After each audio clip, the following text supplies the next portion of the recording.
Let me start with a commercial interruption. This is the last for the next 50 minutes. I work for the NTSB, and at the NTSB, we're in charge of determining probable cause in accidents and making recommendations to improve safety in all modes. I'm working in the Office of Aviation Safety, and the NTSB, we're basically curious people. We like to try to figure out what happened and why, often to our own detriment. My wife still doesn't get over me asking her when she says that she's sick or has a cold, why? How did you get sick? I just don't learn that. But one of the things that I think all of us share is a deep passion to try to improve safety and keep accidents from happening again. Where there's about 400 of us, we're located in Washington, D.C., and we've got 5 politically appointed board members who serve 5-year terms. We don't have regulatory authority. We can't affect change directly, but through the thoroughness of our investigations, our safety recommendations, and advocacy, talking about our accidents like we're doing today, we can affect change and try to improve safety. One thing that Walt didn't mention in my bio was that several years ago I was an early pioneer in the realm of cardboard aerodynamics, cardboard wing aerodynamics. That wasn't too successful, so I went off to school and got an education in human factors. I now find myself at the safety board, and this slide is to remind me to say that although the work that I'll be talking about today is from our investigators, the safety board investigators, and I'm a member of the safety board staff, the words that I'm going to say today are my own and not necessarily those of the agency. What I'd like to do in today's talk is survey accidents involving maneuvering phase of flight and discuss causal factors and prevention. In doing so, I'd like to we have 3 legs of our journey. The first leg, we're going to be talking about safety reductions when operating down low, hazards in that low altitude regimen of flight. Then we're going to move over to the airport and talk about maneuvering accidents that occurred in the airport traffic pattern. And then the last leg of this journey, we'll pull out of the airport pattern and start talking about decision-making and distractions that occur elsewhere in flight that lead to maneuvering flight loss of control accidents. I don't necessarily have all the answers. Walt called me an expert. I prefer to say I'm a specialist. I'm a student of human factors. And we rely on other pilots. We need to know what's going on. And so hopefully this seminar today will be a dialogue. We can share together, share information, share wisdom, and talk about accidents.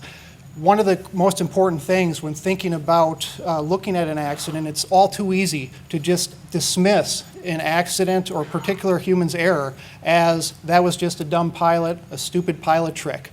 We can't do that as investigators because that prevents us from understanding why the accident happened and most importantly trying to prevent the accident, the next one from happening. So we need to pull back and take on the mindset that none of the pilots that we'll be talking about today woke up that morning saying, today is the day that I'm going to destroy my airplane or destroy someone's property. Today is the day that I'm going to have an accident and injure myself, kill myself, or injure or kill someone else. So we need to step back and say, it made sense to these pilots at the time. Why did it make sense? And what can we do to prevent it from happening? With that preamble, let's begin. This is a maneuvering flight accident, a stereotypical accident that involves maneuvering, or an aspect of our industry that involves maneuvering, that is aerial spray application, a crop duster. And this accident occurred with a 2,300-hour commercial pilot, and he made a mistake. He struck unmarked wires during a turn to reverse direction. What's the biggest challenge for this type of operation? An operation in which the pilot, by necessity, as part of their job, has to operate down low. Well, the challenges involve detecting hazards, maintaining energy, and the concept is everything is happening very, very fast. There's a lot to pay attention to in that information-rich environment down low to the ground. This is another working pilot, a pipeline patrol pilot. This pilot, too, has to work close to the ground, a very challenging environment.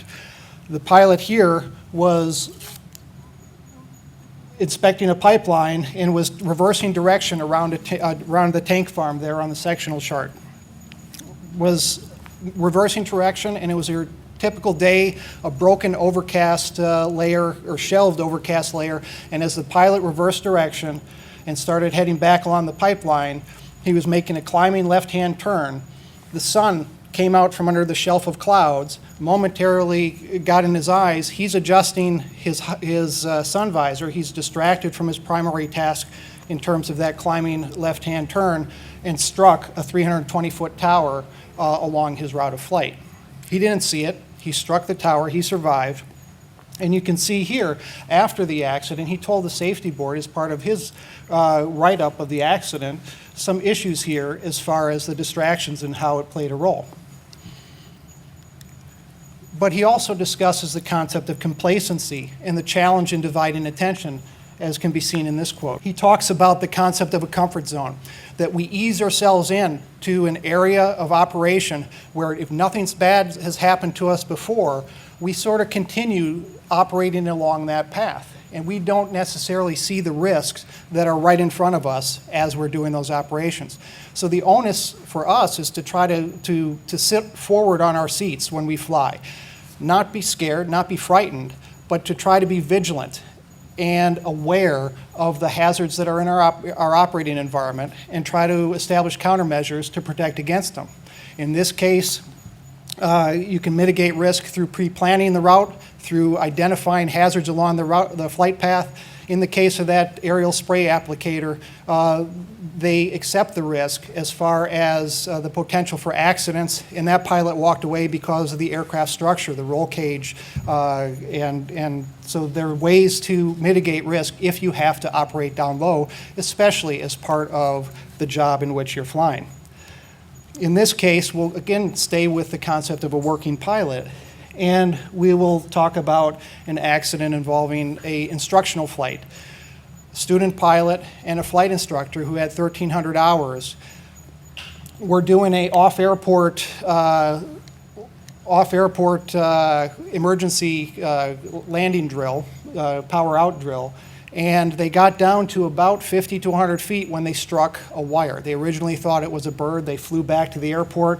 That's the damage to the vertical. So they came underneath the wire in their low approach doing the simulated engine out performance. Did they need to be down this low? The answer is no. I see a lot of shaking heads. What could they have done to have performed this maneuver in a safer manner?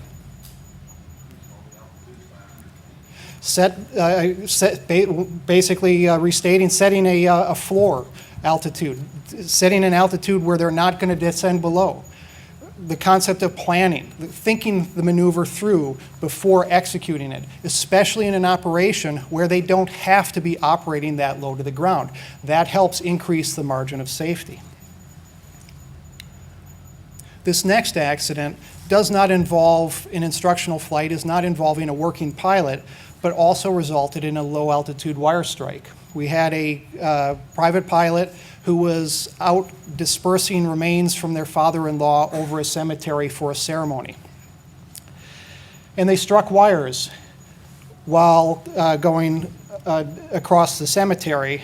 The window came in, they were slightly injured, but they were able to make it back to the airport. What could these pilots have done differently? Fly higher? The other concept is they could have chosen to, there may have been some involvement or some loss of focus or target fixation, per se, as a result of the fact that it was the father-in-law's ashes in the plane and it was the son-in-law who was doing the flight versus a third party. But the other concept would be ground reconnaissance. Actually, if you're going to do this, go down, assess the hazards. It's part of the pre-planning, the risk mitigation that needs to happen before. Our next accident involves a call for a pickup. And this doesn't involve a cell phone call from an airplane, but in this case we had a pilot who was out flying some passengers around, did not have a lot of experience, only 180 hours in the last 7 years, and not much time in the last 90 days. The question of carrying passengers aside, let's pull back and ask what happened. The call for pickup was actually a prearranged signal that the pilot had with his wife, where when he was done flying for the day, he was going to orbit the house a couple of times as a signal to his wife that he subsequently needed a ride to the airport. She then left the house, was driving down the road to go pick up her husband, and she noticed in her rearview mirror her husband's airplane in the rearview mirror. So he's low. She later saw the airplane nosedive into the ground. He struck wires 70 feet over the ground, over the road there, and was killed. Again, we've got a 44-year-old pilot, married, not a lot of experience, and this must have made sense to him at the time. But I think if I ask, does it make sense to this audience, I'm going to see nothing but shaking heads. No, it doesn't make sense. But what part of his training, education, or experience that he had did he miss having the appreciation for risk or hazards of operating in this environment? What we need to do as a community is try to figure out ways in our education programs, in our pilot training, and as peers to give pilots forethought or foresight to appreciate risk and change courses of events. This next crash, we were talking about a low-time pilot who snagged wires over a road. This is a higher-time pilot. This pilot had 4,400 hours, ATP rated, had previously flown for a regional airline and a cargo airline. And at 11 o'clock at night, over Interstate 81 in Virginia, snagged high-tension power lines crossing the road. What was going on here?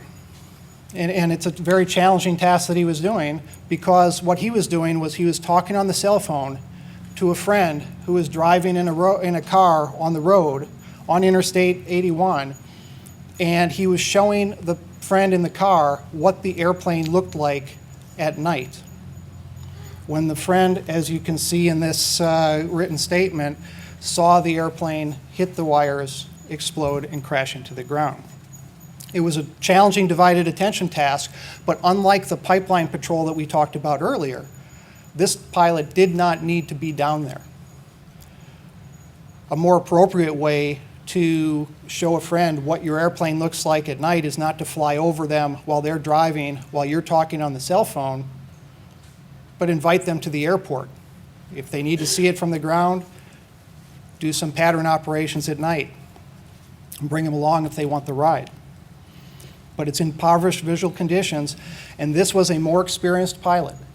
Somewhere along the line, this pilot did not have that true appreciation for risk that operating at 11 o'clock at night, impoverished visual conditions, over a road at low altitude, and doing a divided attention task was something that may not need to be done. How did this airplane get here? It's a Baron, and no, did not run off the end of the runway. This airplane actually it stalled. It was relatively low attitude impact, and the pilot and 4 passengers on board were killed. What was happening was a 4,700-hour private pilot was taking passengers up for a local flight, a sightseeing flight.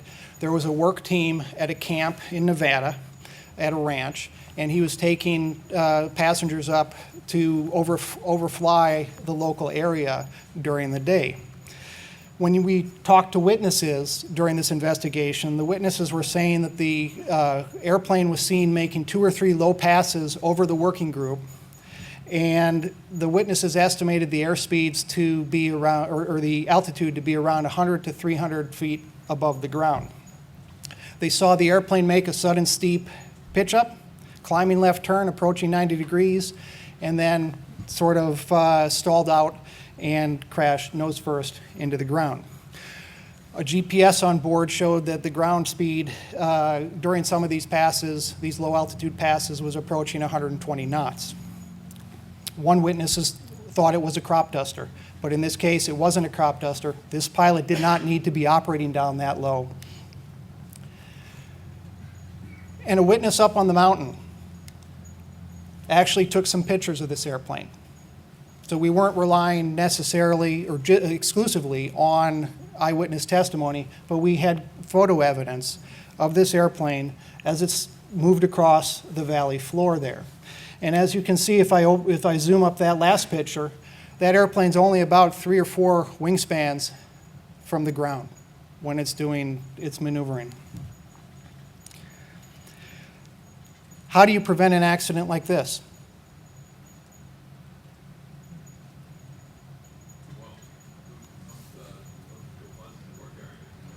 Don't go buzzing a work area. And is this a very good way to share general aviation with people who may not be necessarily familiar with general aviation?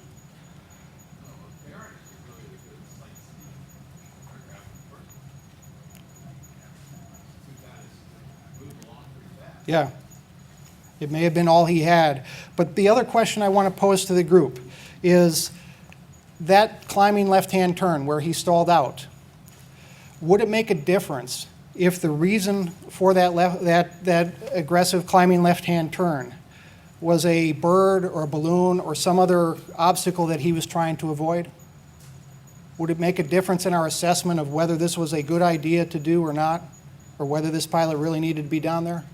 And I'm seeing heads shaking no. And the reason is that the pilot is operating down low to the ground. There is very little margin for error. They did not afford themselves the ability to recover from surprise or anything unexpected happening in their task environment. Sometimes pilots, who survive accidents, actually will draw a diagram for us as far as the circumstances of the event. And in this case, what we have is a pilot here who was out doing a sightseeing flight. They're the only person in the airplane, and as they're returning to the airport, they saw a friend of theirs on the road while they were driving. But you see here, what happens is the airplane landed. I don't think that's a bat. I guess those are 2 dragonflies. But the airplane landed on a dirt road off airport, didn't get to the airport. Why did it land on the dirt road? Well, what we often don't see in these maps that pilots draw for us is statements like, where I hit the SUV.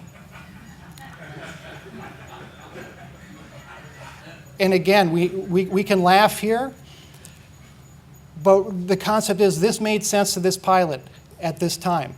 He saw the friend, and so he did a 180 turn, and he was going to do a strafing run, fly over his friend, as his friend was driving on that dirt road.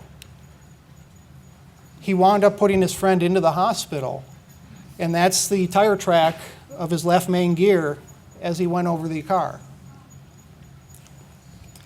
The gear fell off. He then came back around to land on that dirt road to check on his friend. Again, what would you think the age of this pilot might be? And that's the answer was 22, in the 20s, and that's the stereotypical response. We're thinking, okay, that's the young risk taker. That's the person that shouldn't know better. This pilot was actually 70. This pilot should have known better. And our challenge as a community is, how do we get in touch with pilots like this to say, it's okay to look down, it's okay to see friends on the ground, but it's a lot safer to get to the airport, call your friend, or the next time you have a drink with your friend, to say, hey, I saw you on the air, I know where you were. Surprise them that you knew what they were up to because you saw them from the air, not necessarily have them see you or have this up close and personal contact. 70 years old. Now remember what we were all taught when we were private pilots, as far as when we're going through our flight training, when we're operating down low, when we're doing our ground reference maneuvers. Didn't we have a set of checklists that we go through? What were some of the things on that checklist, or one of the primary things before we started letting down to do our maneuvers? What was one of the things that we were supposed to do? Clear the area. And then what we would do. One of the things I was taught, clear the area, and then make sure you pick where you're going if something happens. Where's your outfield? Where are you going? You're letting down into an area so that you have an outfield. If something were to happen while you're doing your maneuvers, you know where you're going. Well, this pilot was out checking deer stands and orbiting, looking at the deer stands on his property, and noticed that his Piper Light Sport was starting to descend, had lost altitude. He didn't catch it. He didn't arrest it. When he tried to arrest it while it was happening, when he tried to arrest the power or the descent, he applied power. There was no power to be had. The engine had frozen up, carburizing. He wound up stopping, and as you see in that bottom left-hand picture, when the airplane was recovered, put on a set of blocks, the engine ran quite fine. There was nothing wrong with the engine. But again, this pilot just didn't work through the basic checklist. Let's go back to that tower pilot who was talking about that comfort zone, that sense of complacency. This pilot clearly had a sense of complacency that they didn't need to clear the area. They didn't need to follow the checklist. Hey, we're going into a low power state. Maybe we need to apply carb heat to protect ourselves, to minimize or to mitigate the risks of the environment that we're starting to operate within. I'd be remiss if I didn't show, when we're talking about maneuvering accidents happening low to the ground, this famous accident involving Corey Lytle in the East River in New York. Don't need to belabor the point, but that was the route of flight from Teterboro, and we had a CFI in that plane that wasn't necessarily familiar with the local area. They hit the building about 332 feet up. And what was happening was they were making that left-hand turn to avoid the Class B airspace, and were making it in a downwind direction. So they were getting pushed as they're turning. And instead of accepting the concept of an altitude bust, climbing up or exceeding the limits of that airspace, they unfortunately hit the building. And the probable cause cited in this case, planning and judgment and experience of the pilots involved. Our accident reports for surviving pilots, they afford us an opportunity to hear from the pilots. How could they have prevented the accident from happening again? And here we have, do not fly low over objects. This accident could have been prevented by keeping my altitude higher, following regulations, all things that we've seen in these last few accidents. There's not much time to react when you're operating down low. And if you need to, the concept is, what's the plan? We need to plan and for ways that identify the hazards in advance and mitigate the risk that we're going to face in some way. And the concept is, if there's no need to be operating down that low, we should ask ourselves, why are we doing so? How's it going to look in the accident report? Is it justifiable? Do we really need to be operating that low? Well, some of these accidents may have involved cases where you'd say to yourself, I don't operate down that low. I don't carry my father-in-law's ashes. I don't even fly with my father-in-law. So these don't apply to me. But all of us, in some way, shape, or form, have to get back to the airport or leave from the airport and operate in the traffic pattern. So let's pull away from these intentional operations near the ground to necessary operations near the ground as we come into and out of an airport, and talk about maneuvering flight loss of control accidents there. This is the airplane that I soloed in a few days after I soloed. It was a pretty airplane, and this is the airplane several years later. It crashed short of the runway going into York, Pennsylvania, and it was an operation involving pattern operations. It killed the pilot. And what was happening was the pilot was coming into the pattern, there was a helicopter in the pattern, and it was your classical, where are you? Do we have separation? And trying to maintain self-separation. The pilot lost focus of airspeed and wound up stalling short of the runway. The pilot was not necessarily inexperienced with 1,500 hours and was reasonably current with 80 hours in the year. This pilot was flying almost every weekend. But these types of accidents don't necessarily happen just at non-towered airports. Here's a pilot who was looking for traffic and concerned about spacing, and asked the controller for S-turns as they were being called out, pointed out traffic in front of them. They saw the traffic, and then they asked the controller themselves, could we have some S-turns for spacing? The controller approved the S-turns, But during the S-turns, what happened was this pilot lost their energy management and stalled and crashed short of the airfield. Why? They were probably focused on traffic avoidance instead of flying the airplane. They lost their situation awareness.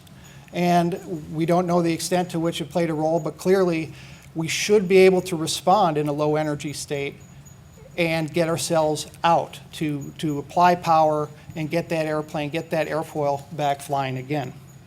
So keeping the skills up is important. This is a much higher performance aircraft.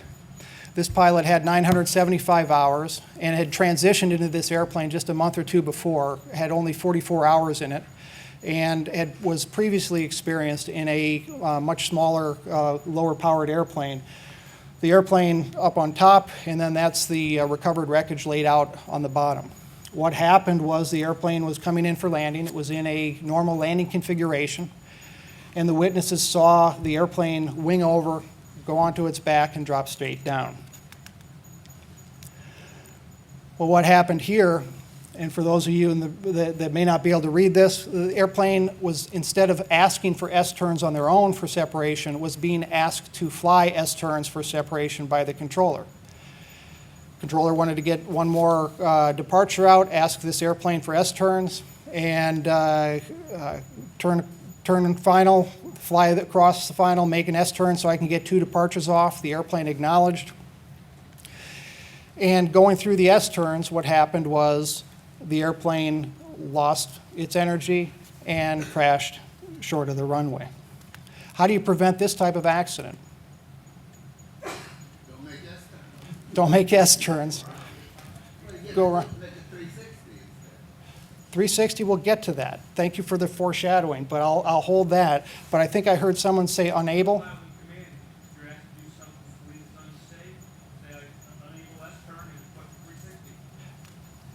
That's right, and the common theme as we move through is we are the pilot in command. It's our responsibility to be proficient. It's our responsibility to know the performance limitations of our airplane, and it's our responsibility to ensure that what we're doing up there allows us to successfully get back down here. And if we need to make a phone call on the ground when we get back, if we need to embarrass ourselves, those are things that are okay to do, short of crashing short of the runway. Another one where a pilot might have needed to say unable or could have said unable, but has some slight different issues involved in it. This is a banner tow pilot, and in this accident, about 6 days before the accident, they drop off their banner on the left side of this runway, 36 left, and they used to fly crosswind and head off to a right downwind for 36 right and get into the pattern. The local operations there had changed where what they were now being asked to do was they dropped the banner off on the left of 36, and then they needed to do a 180 on the north side between the 2 runways, come down, and then do a 180 on the south side between the 2 runways and land basically left base for 36 right. That had been going on for about 6 days prior. The 6th day into it, this pilot crashed, got low, or got slow, stalled out in the turn. And so in this case, we had some procedural issues. The pilot could have said unable, but we also had a system issue that magnifies the vulnerability when we're operating at steep attitudes close to the ground. We had an issue here where the airspeed indicator was reading a few knots high, so you didn't have a complete picture or a true awareness of where he was as far as his airplane goes, and the stall warning was inoperative. So he didn't get the cues he needed early to correct, but at the same time, this could have been prevented with a unable, or why are we doing this? Let's go back to the previous procedures. And we've had these types of accidents here at Sun and Fun. 5 years ago, airplane was coming in, high performance. This pilot only had high performance experimental, only had 613 hours, but about 15 hours in the months before Sun and Fun. 12 years prior had come into Sun and Fun and had told his wife that, quote, they'd come in a 182, I believe, had told his wife that Sun and Fun was exhilarating and scary at the same time.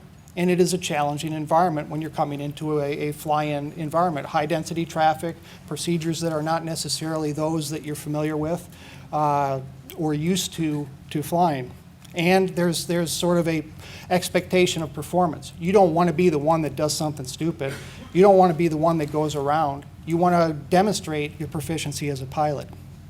But in this case, the pilot was overshooting the runway, and the controller called them to say, hey, turn your base and don't overshoot, but the airplane stalled out while doing the base to final turn.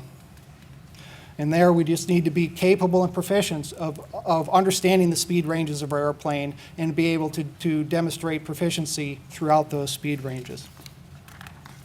Continuing the concept of working with air traffic controllers, this is an accident that happened in Clearwater, Florida, involving a 172 that was flown by a 171-hour private pilot with 2 passengers. The last flight was logged about 3 months earlier, but they did have 80 hours in this airplane. As they were coming in from the southwest, they were given basically they were given clearance to land on runway 22. As they were approaching the airport,